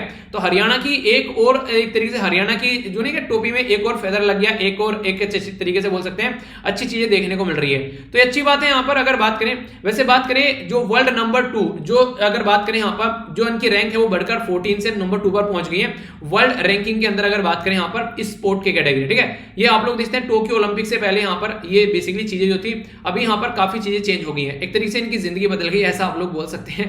चलिए जो भी है आगे चलते हैं। क्वेश्चन के बारे में बात करें यहां पर बायो कार्बन फंड इनिशिएटिव के बारे में, तो बी आंसर आप लोग यहां पर देखने को मिलेगा, ठीक है। तो सस्टेनेबल फॉरेस्ट के बारे में बात की जाती है, रिड्यूस करना एमिशन को उसके बारे में बात की जाती है। तो ये सारी चीजें आप लोगों को देखने को मिलेगी। तो आंसर क्या होगा यहां पर बी, ठीक है। आगे बात करते हैं यहां पर डेनमार्क स्टेट के बारे में बात की जाए तो इसके बारे में याद रखिएगा, डेनमार्क नाम दे रखा है पर लेकिन आंसर इसका ए है। ये ग्रीनलैंड और आइसलैंड के बीच में आप लोगों को देखने को मिलेगा, ठीक है। एक सेकेंड, ऑप्शन तो ही नहीं ऐसा, ऊपर 1 मिनट रुक गया। चलो इसको सही कर लेना आप लोग, ठीक है। यहां पर ये कंट्री बेसिकली 1 मिनट, अच्छा 1 मिनट सही है 1 मिनट। ये जो ग्रीनलैंड है यहाँ पर डेनमार्क के अंदर आप लोगों को देखने को मिलेगा, ठीक है। तो इसलिए यहाँ पर डेनमार्क दे रखा है, वरना आप लोगों से ऑप्शन ग्रीनलैंड और आइसलैंड भी आ सकता था, ठीक है। और बाकी आइसलैंड हो ही गया, तो आंसर इसका ए है, ये आप लोग देखेगा, ठीक है। बाकी जो यहाँ पर ये जो क्वेश्चन मैंने पूछा था इसका आंसर आप लोगों को इन्वॉल्वमेंट कर लेना, इसका आंसर यहाँ पर सी है। तो इधर टोटल आज का डिस्कशन मैं आशा करता हूँ शानदार तरीके से आप लोगों ने इसको एंजॉय किया होगा। तो नेक्स्ट लेक्चर मिलते हैं, तब तक अपना ध्यान रखिए। सारी पीडीएफ यहाँ पर मिल जाती है। बड़ों को नमस्ते, छोटों को प्यार, छोटी सी लाइफ एंजॉय करा। तब तक के लिए जय हिंद।